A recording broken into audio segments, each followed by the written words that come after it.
Assalamualaikum warahmatullahi wabarakatuh. Jumpa lagi di Jejak Dimensi. Apa kabar teman-teman semua? Semoga kalian dalam keadaan sehat selalu, panjang umur, bahagia selalu, dan sukses selalu.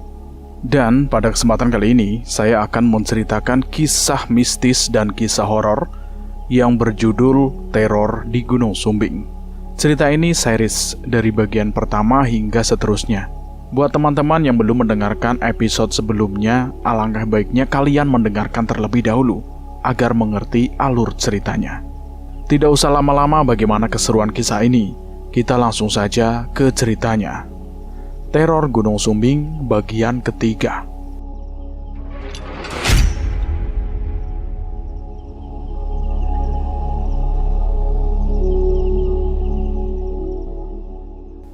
Tangan Adinda merema spray tempat tidur yang terlihat kaku dan menyebarkan aroma mirip bedak bayi. Rasa dingin menyebar di telapaknya. Sepertinya kamar ini sudah lama tidak ditiduri. Adinda pun berbaring dengan canggung. Walau tubuh dan pikirannya lelah, dia tidak berani memejamkan mata. Ada rasa tak nyaman, seakan ada sesuatu yang sedang mengawasinya saat ini. Jantung Adinda berdetak pelan dan waspada. Sebuah suara rendah dan konstan mengusik Adinda. Dia sudah mendengarnya sejak tadi. Awalnya dia mengira kalau itu suara genset. Di tengah ketinggian seperti ini, suara yang timbul tenggelam itu terasa ganjil. Anehnya, suara itu seakan semakin terdengar mendekat. Nafas Adinda mulai merasa berat, telinganya menegak. Dia menyadari, kini suara itu memang mendekat. Sebuah kesadaran menghantam yang membuat bulu kuduknya berdiri meremang. Kengerian langsung menyelimutinya saat menyadari itu adalah suara tangisan perempuan. Adinda tidak perlu menegakkan telinganya. Itu memang suara tangisan perempuan. Arahnya dari tangga kayu dan terdengar semakin mendekat. Dengan sangat berlahan, Adinda menaikkan kakinya ke tempat tidur, mencoba untuk tidak menimbulkan suara. Lututnya gemetar saat dia menahannya di udara. Sedikit bunyi per tempat tidur yang bergesekan karena tambahan beban membuat jantungnya terasa teriris. Sementara suara tangisan itu terdengar terus mendekat, diikuti suara lantai yang pelan bergerak. Adinda berhasil menaikkan kedua kakinya ke atas tempat tidurnya, nyaris tanpa suara. Ada rasa aman yang semu berada di atas sini. Kegelapan lorong tempat tidur entah bagaimana seakan menyembunyikan sesuatu yang sewaktu-waktu bisa saja menangkap kakinya. Perhatiannya kini semakin tersedot pada suara langkah yang terseret tepat di seberang dinding kamarnya. Tenggorokan Adinda kini tercekat. Kedua tangannya memeluk lututnya yang gemetar. Suara tangisan itu seakan tepat di depan pintunya. Tubuh Adinda semakin mengerut. Sebuah bayangan terlihat dari sela-sela bawah pintu kamarnya. Dia membengkak mulutnya dengan kedua tangan. Kedua matanya dengan ngeri menatap bayangan, entah apapun itu yang bergerak lambat. Terus, jalan terus, pekik si Adinda dalam hati. Bayangan hitam itu bergerak dengan lambat dan berhenti tepat di depan pintu kamar Adinda. Wajah Adinda di situ pucat pasi, keringat dingin mengalir di dahinya. Waktu terasa membeku. Suara tangisan itu sudah tidak terdengar lagi. Segalanya mendadak sunyi. Yang terdengar hanya detak jantung Adinda. Kenapa berhenti? Terus jangan masuk. Pikirannya menjerit-jerit, kalut, takut. Sebuah kesadaran menghantam Adinda. Dia belum mengunci pintu kamar itu. Sebuah kesadaran yang datang terlambat, karena kini dengan tatapan setengah tak percaya, Dia melihat kenop pintu yang berlahan memutar. Kengerian mencengkramnya seiring suhu kamar yang tiba-tiba membeku. Dalam detik-detik yang mencekam itu, instingnya menjerit, mengingatkan bahwa tidak ada tempat sembunyi dimanapun yang aman. Tubuh Adinda menggigil dan kakinya gemetar. Dia takut. Dia tahu tidak ada cara lain. Dengan cepat, dia melompat dari ranjang dan langsung menerjang daun pintu. Menekannya dengan bahu, dia sendiri bahkan bergidik dengan tindakannya itu. Apapun itu di balik pintu ini, dia sungguh tidak ingin tahu. Adinda makin panik, menyadari sesuatu itu juga mendorong balik. "Pergi, pergi!" Adinda menjerit histeris. Tekanan di pintu itu justru semakin kuat. Pelan-pelan Adinda terdorong balik. Lantai kayu yang berdebu ini terasa licin. Sama sekali tak mendukung sebagai pijakan. Dada Adinda bergemuruh, udara terasa menekan. Dengan kekuatan, dia menyaksikan daun pintu itu terbuka melebar sedikit demi sedikit. Dari bukaan yang hanya sedikit itu, Adinda menyaksikan sesuatu yang dikiranya ranting kering menyusup masuk. Butuh beberapa saat baginya untuk menyadari itu bukan ranting, melainkan jari. "Pergi!" Usaha terakhirnya membuahkan hasil. Dengan sekuat tenaga, dia menekan balik pintu itu, kemudian tertutup. Jari-jari kurus itu sudah menyelusup keluar. Tangan kanannya langsung menggeser tuas grendel untuk menguncinya. Pintu itu kembali tenang. Dengan waspada, Adinda melepaskan tekanan tubuhnya, lalu pelan-pelan melangkah mundur. Pandangannya tak putus, berganti-ganti mengawasi kenop pintu dan bayangan di selam bawah, yang kini terlihat bergerak-gerak aneh. Lalu pergi dengan perlahan. Adinda kembali naik ke ranjang dan membalut tubuhnya dengan selimut. Tubuh dan wajahnya benar-benar lelah. Setelah pikirannya kembali tenang, dia coba mengingat kembali kenapa dia bisa terjebak di situasi yang ganjil ini. Tak mungkin dia merasakan sikap Bimo yang berbeda. Dia memeras otaknya dan berpikir ada apa ini sebenarnya. Dan tentang pondokan aneh ini. Dia memang baru dalam dunia pendakian, tapi dia tidak pernah mendengar atau membaca ada bangunan 2 tingkat dengan banyak kamar seperti hotel di tengah perut gunung. Dia mencari-cari dalam ingatannya, mencoba menemukan satu saja fakta yang sama untuk membuatnya lebih tenang. Tapi kembali dia tidak menemukan apapun. Dengan pahit, dia mengakui, bisa saja saat ini dia tengah disesatkan di alam gaib. Dia langsung ingin menangis Adinda itu. Bingung pikirannya. Pikirannya kembali bercabang. Jika ini memang alam lain, pasti ada maksud tertentu. Kenapa dia ditempatkan di kamar ini? Sampai situ dia langsung buru-buru memutus pikirannya. Dia ketakutan sendiri dengan bayangan-bayangan yang bermunculan di kepalanya. Aku harus kabur. Pikirannya itu seperti itu. Dia harus kabur. Butuh beberapa saat baginya untuk mengumpulkan pecahan nyalinya yang berantakan. Sambil mengambil nafas panjang dan menahannya di dada, dia menurunkan kaki kirinya dengan ujung jari duluan.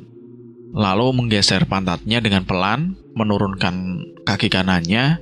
Tenggorokannya kering saat dia mengendap dan menempelkan telinganya pada daun pintu. Ternyata tidak ada suara apapun di situ.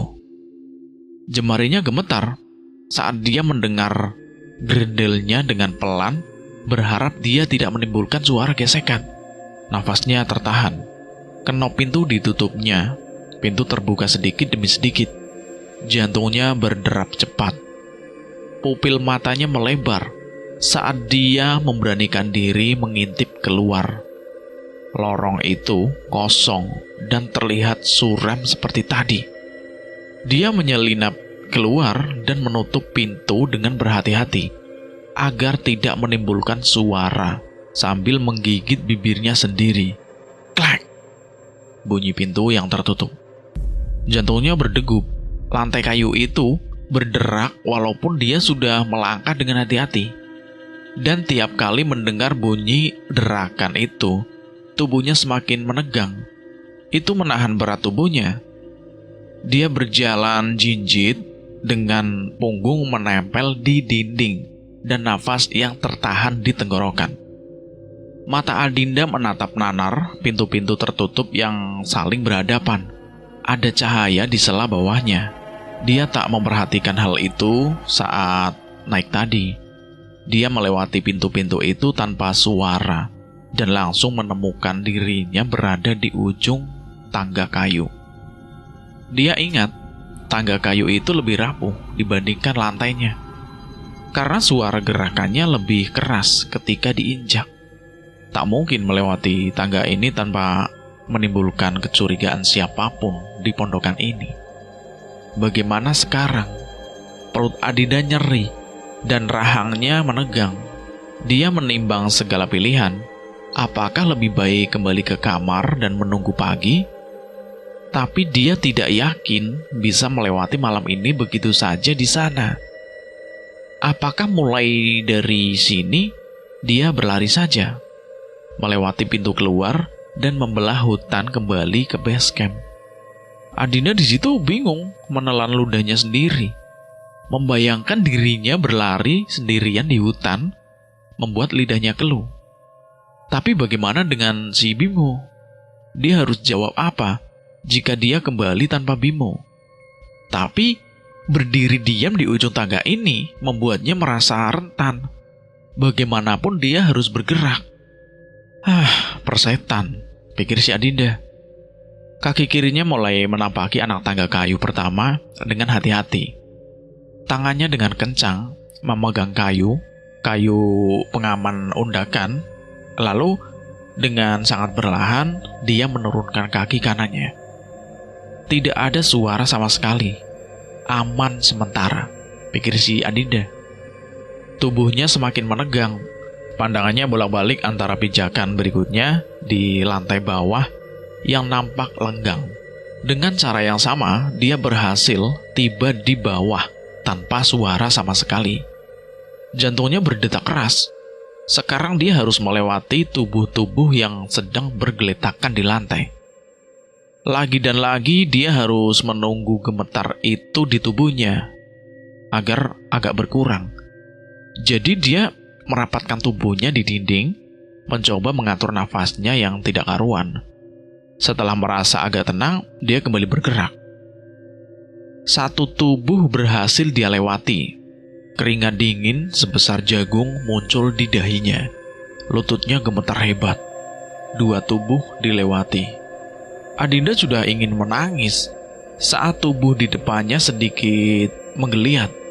Tak ada yang bisa dia lakukan kecuali berdiri mematung sambil menahan nafas. Ketika tubuh itu berhenti menggeliat, Adinda masih terlalu takut untuk bergerak. Dadanya bergemuruh dan urat nadinya terasa berdenyut. Bisa-bisa ayo bergerak. Adinda menyemangati dirinya sendiri. Dengan jantung yang hampir lepas, akhirnya dia berhasil melewati semua tubuh itu.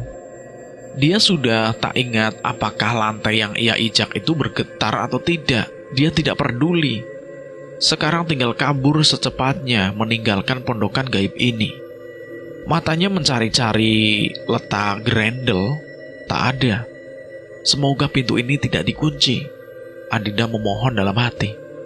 Tangannya yang gemetar menyentuh kenop pintu itu.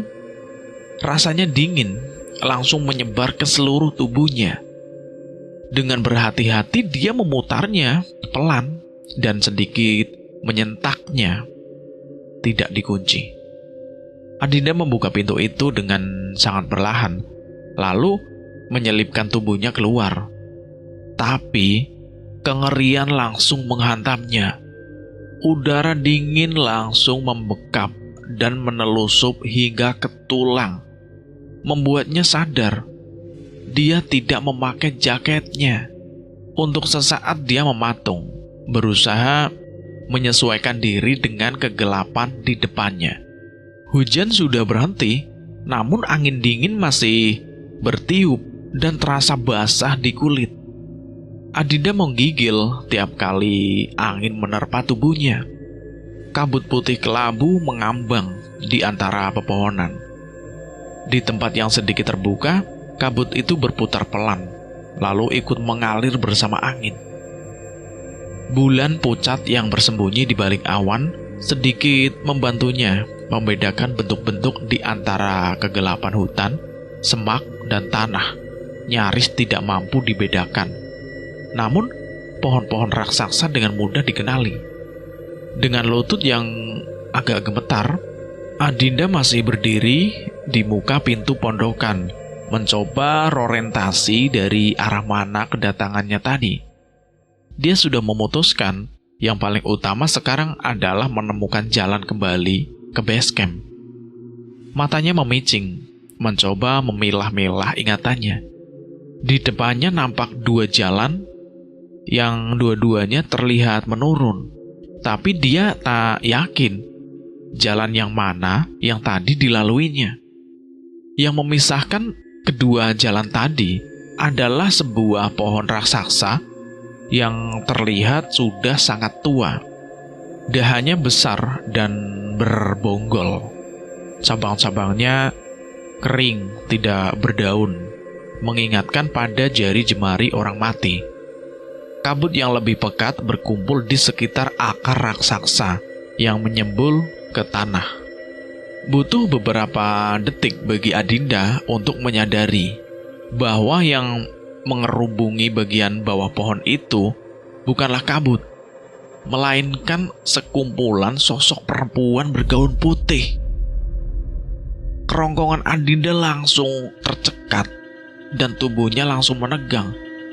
Dia mengutuki dirinya yang tak langsung menyadari kehadiran sosok-sosok itu sebelumnya.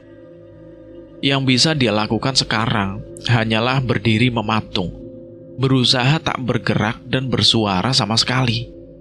Dengan kalut pikirannya, mengalkulasi apa yang harus dia lakukan. Masuk lagi atau mau diam saja di sini. Tapi sampai kapan? Dalam posisi ini, semua opsi seakan selalu menuju jurang tak berdasar. Angin juga meniup rambut dan gaun putih perempuan-perempuan itu yang berdiri membelakanginya itu. Namun mereka tetap bergeming tidak bergerak. Telapak tangan Adinda basah dan gemetar. Sedikit pun dia tidak mampu melepaskan pandangannya dari sosok-sosok putih yang rambutnya berkibar-kibar itu, dimainkan dengan angin. Dia terus berharap dalam hati, berharap perempuan-perempuan itu lenyap dari pandangannya. Namun, harapan itu hanya tinggal harapan. Bagaimana ini? Ayo berpikir, Adinda. Pikir si Adinda seperti itu. Dalam kepanikan, tangannya yang gemetar meraih handle pintu, menekannya ke bawah dan mendorongnya pelan. Adinda memutuskan lebih baik menunggu di kamar hingga siang hari daripada diikuti sosok itu di tengah hutan. Tapi dia merasakan ada sesuatu yang salah. Detak jantungnya berdetak semakin kencang. Pintu itu tidak mau kebuka. Dicobanya sekali lagi menekan gagang pintu itu.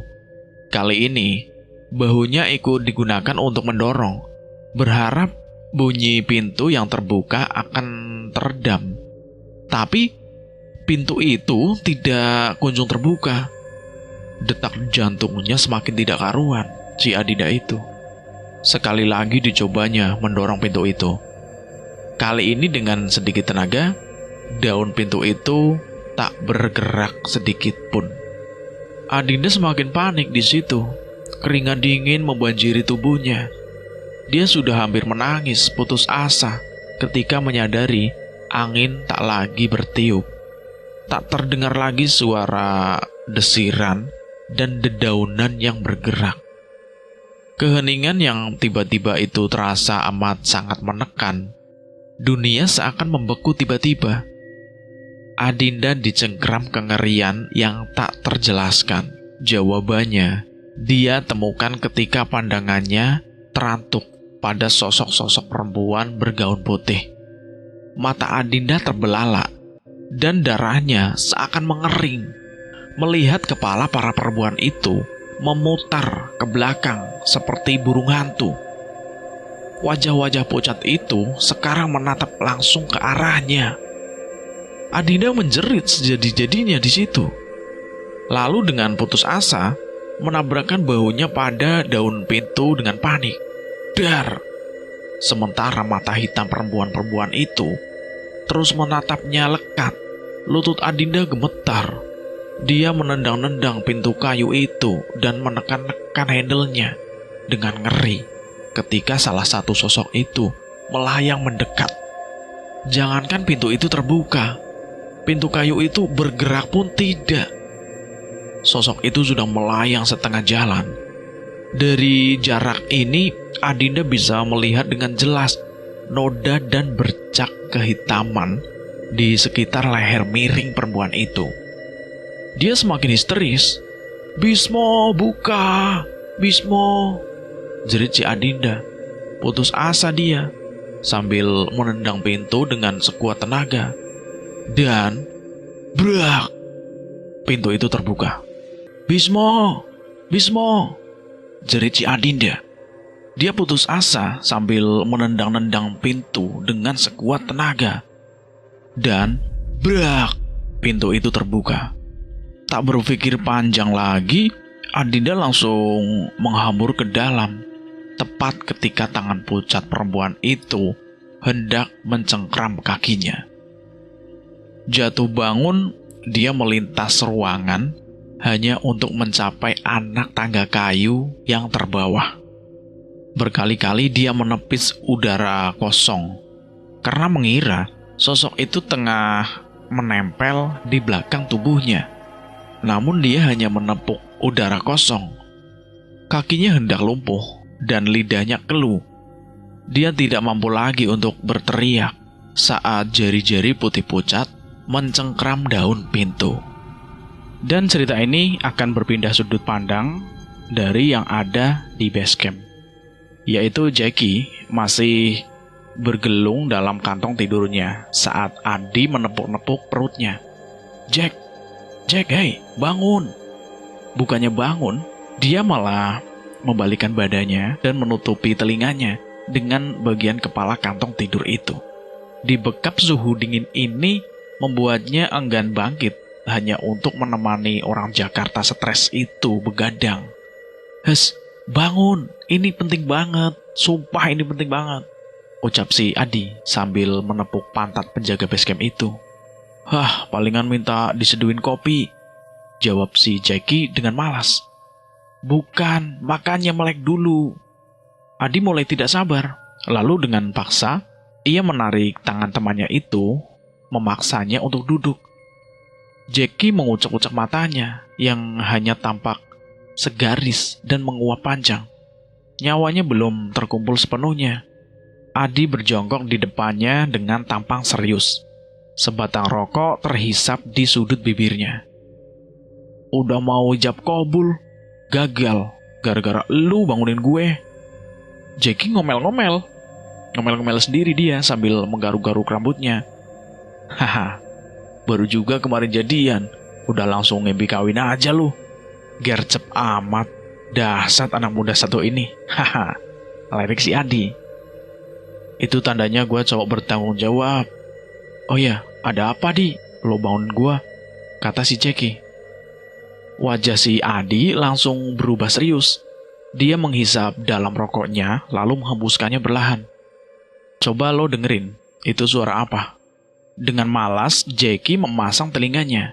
Setelah beberapa saat, pupil matanya mendadak melebar. Sekarang dia tersadar sepenuhnya. Penjaga basecamp itu memandang Adi dengan wajah kejut. Adi mengangguk pelan. "Itu maksud gua. Dengar gak lo? Angin dingin yang bertiup dari lereng-lereng Gunung Sumbing membawa serta suara samar-samar denting-denting gamelan dan aura mistis yang kental. Bulu kuduk si Jackie mendadak tegak. Untuk sesaat wajahnya memucat. Namun sedetik kemudian dia tampak lega. Aman, lagian gak ada yang mendaki malam hari ini. Adi menjawab dengan mengarahkan jari telunjuknya ke tempat Bismo dan Adinda. Tempat mereka berdua tidur sebelumnya, yang sekarang sudah kosong. Kata siapa lu? Lu kecolongan 2 orang. Noh, lihat, kata si Adi. Wajah Jackie kembali pucat di situ. Bahkan lebih pucat dari sebelumnya. Tanpa diminta, dia langsung bangkit berdiri memeriksa bekas tempat tidur 2 pendaki itu. Ya, memang benar. Tidak ada tanda-tanda keberadaan mereka dimanapun. Aula terbuka itu kosong, melompong, tidak ada orang. Gimana sekarang? Tanya si Adi. Karena mereka berdua sudah tahu jawabannya. Jam berapa sekarang? Kali ini Jackie yang bertanya. Tengah malam lewat banyak, jawab si Adi. Jackie menghela nafasnya dengan berat. Ekspresi wajahnya tampak sedang berpikir dan menimbang-nimbang. Temenin gue ke atas ya. Adi mengangkat alisnya. Asap rokok mengepul dari sudut mulutnya. Emangnya harus banget ya? Kata si Adi. Haruslah. Gue gak mau evakuasi mayat. Balas si Jackie serius. Angin dingin yang menampar wajah Jackie membuat tubuhnya menggigil kedinginan. Gerigi puncak Sumbing tidak terlihat. Jackie menebak di atas sedang badai. Denting gamelan masih terdengar timbul dan tenggelam. Sekali lagi, dia menghirup nafas panjang. Aduh, piye iki? Tak berubah waktu lama, untuk 2 orang itu bersiap. Hanya jaket yang menempel di badan dan sebuah tas pinggang yang diselempangkan di punggung mereka. Mereka langsung berangkat menembus malam. Pas banget, Jumat Kliwon ya? Ucap si Adi sambil lalu. Lu masih sering lihat penampakan-penampakan gitu, emangnya? Si Jackie bertanya sambil mengencangkan ikatan jaketnya. Adi hanya menjawab dengan anggukan. Indigo lu ya? Tanya si Jackie lagi. Gak ada tuh yang namanya indigo-indigoan. Gituan cuma akal-akalan setan doang. Jawab si Adi pelan. Gimana maksudnya? Kalau lo bisa lihat setan, itu tandanya di badan lu ada setan juga. Gitu doang kok penjelasannya, simple. Jawab si Adi lagi. Indigo kan gak selalu soal bisa lihat setan. Gua dengar anak indigo ada yang bisa ngeramal masa depan juga. Kalau itu gimana? Mukjizat udah habis di Nabi Muhammad. Kita itu orang biasa, gak bakalan dapet super power semacam begituan. Kita semua mah gak ada istimewa-istimewanya sama sekali. Terang si Adi. Tapi gue pernah dengar ada yang bisa ngeramal masa depan. Beneran gak itu? Timbal si Jackie lagi. Gini Jack, dari dulu setan itu memang suka denger rahasia langit. Kali ini Jackie mengangguk-angguk. Dia seperti pernah mendengar kalimat itu entah di mana. Apa kamu sejak kecil bisa melihat begituan? Tanya si Jackie, lalu Adi menggelengkan kepala. Dari tahun 2000, tahun 2000. Kejadian di Ciremai waktu itu ya? Adi menganggukkan pelan. Berarti ada setan Ciremai dong yang masuk ke dalam badan lu. Ya kali ya? Ledek si Jackie sekikikan.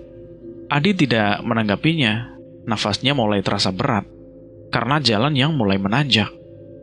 Jangan-jangan Bang Moka di? Tebak si Jackie. Adi tersenyum sambil ngucap, lu jangan ngawur. Sementara gerbang kayu titik awal pendakian baru saja terlewati. Kita kembali membahas Adinda lagi. Kengerian yang mencengkram membuatnya hampir lumpuh. Tapi si Adinda itu terus memaksa tubuhnya mundur sambil mendekati anak tangga kayu reot yang ada di situ. Satu persatu, kakinya terlampau lemah untuk menopang badan tubuhnya. Dia memukuli badannya dengan panik, berharap rasa kebas di kakinya itu hilang. Dia sudah hampir menangis karena kakinya itu tidak bisa lagi diharapkan. Dia sudah tidak bisa lagi bergerak sama sekali. Pemilik tangan putih pucat itu pelan-pelan menampakkan diri. Kepalanya miring. Wajahnya itu tertutup rambutnya yang panjang dan aut-autan. Ada bercak darah kering di sekitar dada, membuat gaun putihnya itu terlihat agak kusam. Dan gaun itu sama sekali tidak menyentuh tanah. Bagian bawah gaunnya berkibar pelan setiap kali terhembus oleh angin. Dan dia terus melayang mendekat. Adinda pun semakin menjerit. Jeritan Adinda tercekik di tenggorokan. Nangis pun dia tidak bisa. Perempuan itu melayang pelan melintasi ruangan dengan tatapan melekat erat pada si Adinda yang sudah mencapai anak tangga terakhir. Adinda melirik cepat pada lorong suram di belakang punggungnya itu. Pintu kamarnya di ujung lorong sekarang terasa sangat jauh. Dia bergidik, membayangkan menyeret tubuhnya ke ujung sana. Ada rasa dingin dan rentan, tapi dia tahu dia harus bergerak karena perempuan itu semakin mendekat. Dan sekarang dia tepat di bawahnya, di ujung tangga. Rambutnya yang tersibak memperhatikan wajah yang cantik tanpa celah. Matanya yang bening dan tajam menatap langsung dengan tatapan dingin, membuat seluruh tubuh Adinda membeku, tak mampu bergerak. Sementara dia terus saja melayang mendekat. Di situ Adinda meronta-ronta, mencoba kabur. Air matanya mulai tumpah. Sesuatu entah apa menahan punggungnya, membuatnya tak mampu bergerak mundur. Dan tak hanya tak mampu mundur, dia baru menyadari dia benar-benar membeku.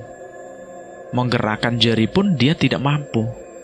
Sedangkan perempuan pucat itu harus mendekat, sementara tubuh Adinda tidak mampu bergerak sama sekali. Bahkan jeritanya pun tertahan di dada. Dengan ngeri, Adinda melihat tangan pucat itu terangkat berlahan dari ujung jari keriput itu yang memucat kuku-kukunya yang panjang. Dia akan mendekat ke arah Adinda.